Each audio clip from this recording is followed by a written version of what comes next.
Testing, testing. Kenneth Patchen, 1911 to 1972, was an American poet. He was a novelist known for his experimental style, blending poetry with visual arts and jazz music. He authored over 40 books, including Before the Brave in 1936, The Journal of Albion Moonlight in 1941, and his collected poems in 1969. Patchen's work often addressed social issues in war, resonating with the younger audiences, especially during the Vietnam War. Patchen's poetry has always resonated with young people. Poet Kenneth Rexroth once pointed out that during the Second World War and the dark days of reaction afterwards, Patchen was the most popular poet on any college campuses. One of the reasons for the attraction of the generations of college-age readers to Patchen may be the quality of the timelessness of his beliefs and his ideas. An article in New York Times explained Patchen's anti-war poetry, written in response to the atrocities of World War II, was embraced by students protesting the Vietnam era in the late 1960s. Despite his lack of formal education, he gained recognition for his unique contributions to the American literature scene. His innovative and painted poems and collaborations with musicians like John Cage further distinguished his career. Some of Kenneth Patchen's most famous poems include Let Us Have Madness. Here's a little taste of how that goes. It's a call for embracing madness and rejecting societal norms. Let us have madness. Let us have madness. Let us have madness openly. O men of my generation, let us follow the footsteps of this slaughtered age. See it trail across time's dim land into the closed house of eternity, with the noise that dying has, with the face that dead things wear, nor ever say. We wanted more. We looked to find an open door, an utter deed of love, transforming day's evil darkness. But we found extended hell and fog upon earth, and within the head a rotting bog of lean, huge graves. Some of his other poems are equally as powerful. They include a piece called And We Are So Wonderfully Done with Each Other, which was a reflection on love and separation. Fall of the Evening Star, a poem capturing the beauty of melancholy of twilight.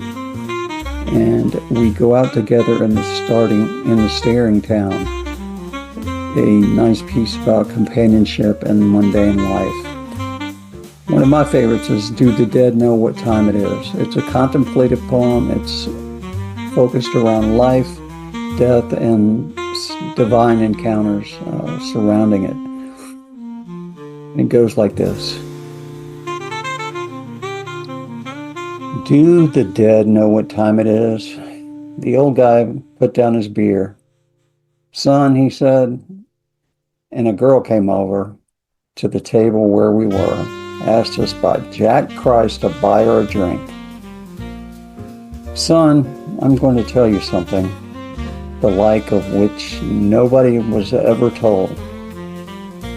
And the girl said, I got nothing on tonight. How about you and me going up to your place?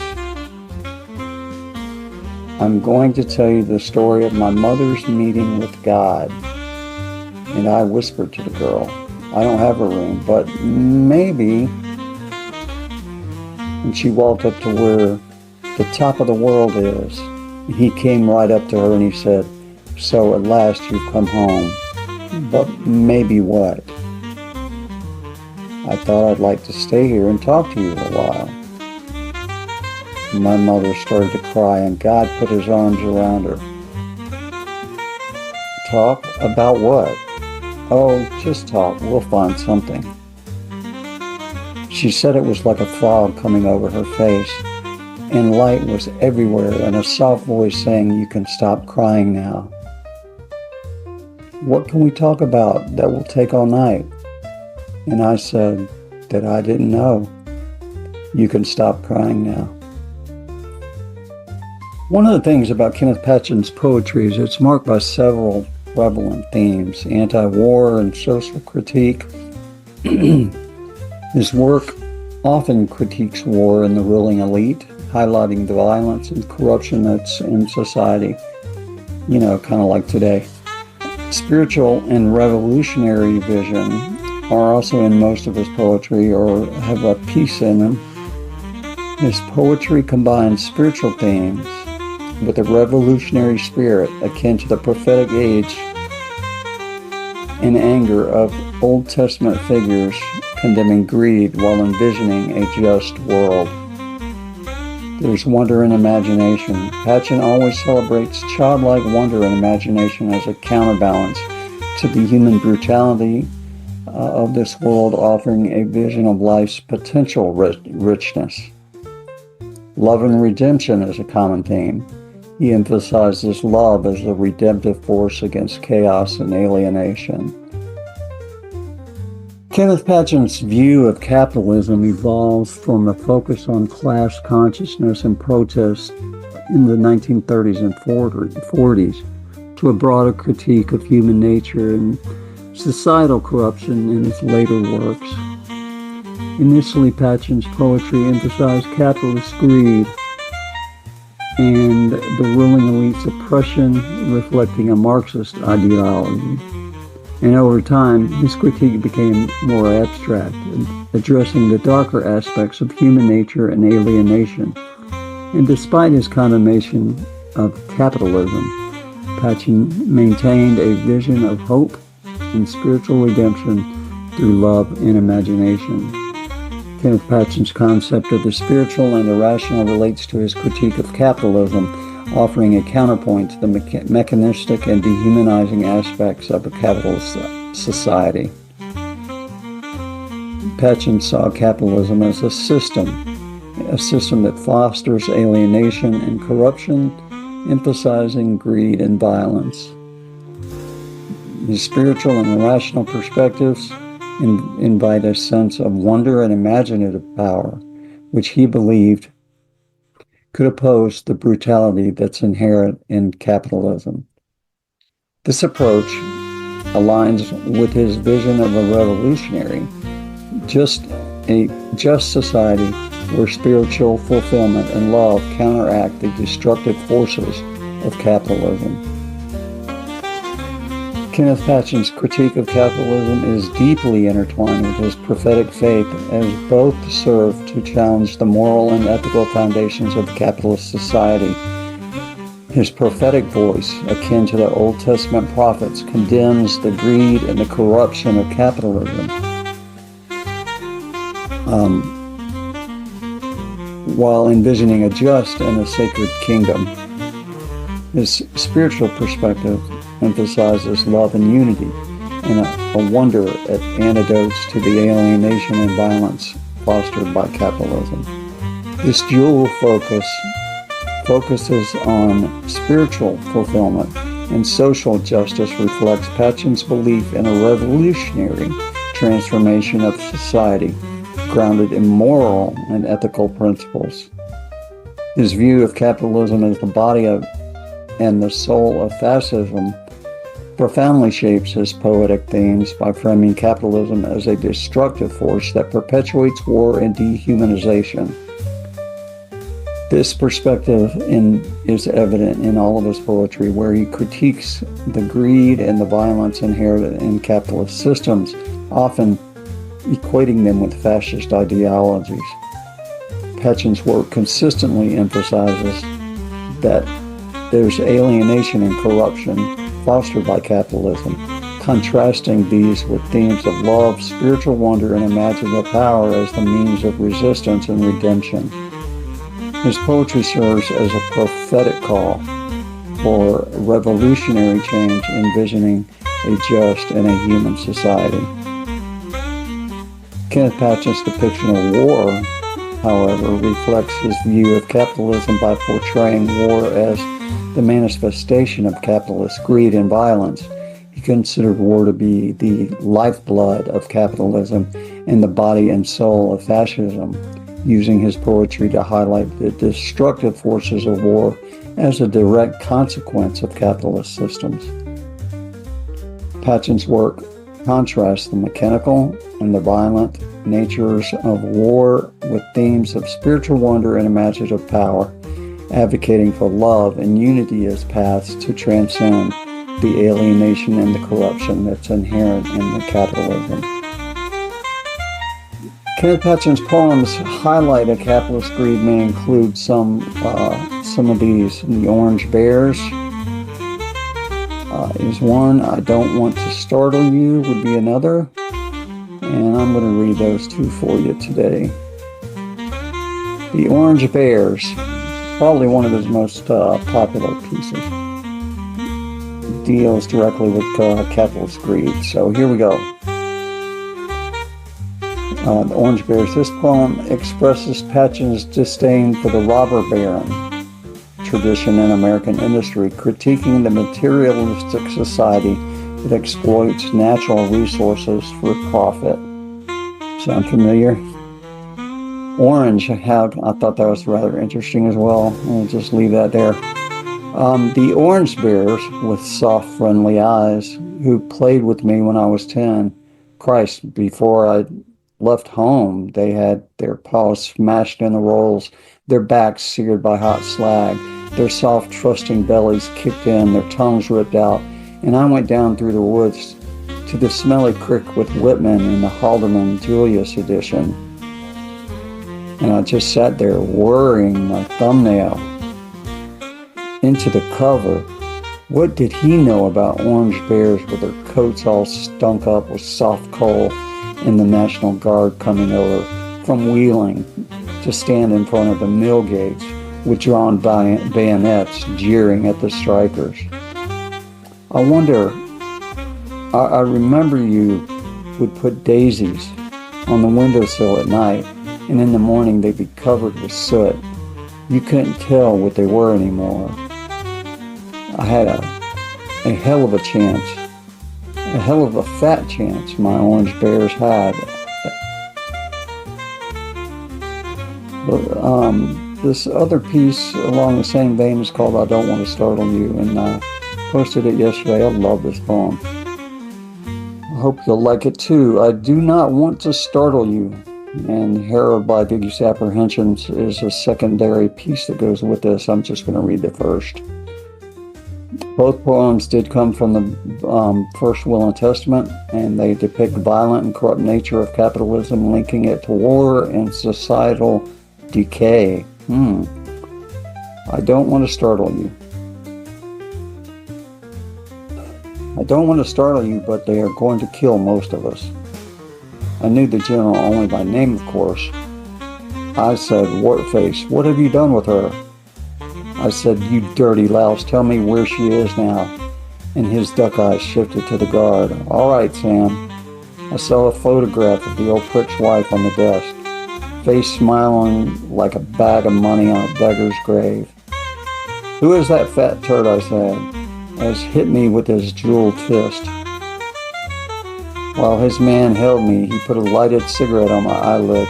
I smelled the burning flesh through his excellent perfume. And on the wall it said, democracy must be saved at all costs. The floor was littered with letters of endorsement from liberals and intellectuals. Your high ideals, liberty, human justice. Stalin's picture spotted between Hoovers and a group shot of the DAR. I brought my lorry up and it caught him in the nuts. A little foam trickled from his flabby puss. All right, Sam. And they led me to a yard and through a city of iron cells, and I saw the boys, Lenin, Trotsky, Nin, Pierce, Rosa, Luxemburg. Their eyes were confident, beautiful, and unafraid. We came finally to an immense hall protected by barbed wire and machine guns. Hitler Benny Mussolini, Roosevelt, and all. The big and little wigs were at table. FD's arms all around Adolf. Shane Kai checked around the Pope, all laughing, fit to kill. As soon as the treaty was signed, out the window it went. But how they fumbled at each other under the table. I snatched up a menu. Grilled Japanese soldier on toast. Fried revolutionaries a la Dirty Joe. Roast worker freestyle. Hamstrung Colonel Stew, British special. Gas child's breast in an international favorite in the wine list. Blood, 1914, 15, 17, 83, 34, 36, 40, etc. So much fresh meat, I thought a butcher's holiday. The general paused to enjoy the floor show. On a raised platform, little groups of people stood. Flags told their nationality. Orders told them what to do. As the bands blared, they rushed at each other with bayonets. The dead and dying were dragged out and others brought on. Sweat streamed from the orders. The musicians wobbled crazily. Big shots were mad with joy, juggling in their seats like monkeys. And they never get wise, the general said as we moved on, out into the air again. A line of petty officials and war pimps waited before the door. As we approached, they drew aside respectfully to let the general in. I heard a woman moaning, and I knew what they wanted there.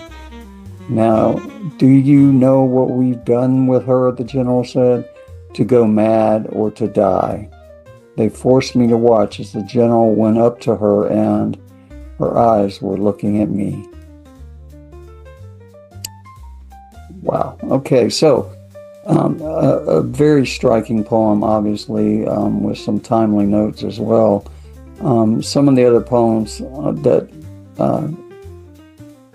Kenneth Patchen wrote along these lines include a revolutionary prayer, which combines spiritual wonder with revolutionary zeal. It's capitalist in nature, capitalist-driven war and injustice. His poetry often contrasts childlike wonder with depictions of violence by juxtaposing innocence and brutality. His sense of wonder, akin to childlike amazement, serves as a counterbalance to the harsh realities of violence and social corruption. While his work often critiques the destructive nature of war and capitalism, it simultaneously celebrates the potential for joy and creativity inherent in childlike wonder. This duality highlights a vision of hope, a hope we can all hold on to, and renewal amidst chaos, suggesting that innocence and imagination can transcend the violence of this world. Kenneth Patchen's depiction of violence serves as a counterpoint to a celebration of life by highlighting the tension between the destructive forces of society and the potential for human creativity and wonder. His poetry often portrays violence as a product of capitalist greed and societal corruption, emphasizing war as a manifestation of these destructive tendencies. In contrast, Patchen celebrates life through themes of love, unity, and childlike wonder, suggesting that these elements can transcend and oppose the brutality of human nature. This duality underscores a vision of hope and renewal amidst all the chaos. And I personally hope that we can carry all that through. I would encourage you to investigate as much of Kenneth Patchen's work that you can get your hands on, particularly if you have interest in some of the topics that we've hit on here. We appreciate you coming by and hanging out with us for a few minutes to learn a little bit more about great words, where they come from, what they mean, and how important they really are. And don't forget to like, subscribe, join everywhere you possibly can. Follow us all over the place like you're stalking us. Social yet distanced. We're everywhere and anywhere, and we appreciate life a lot better when you're here with us. Thanks, guys.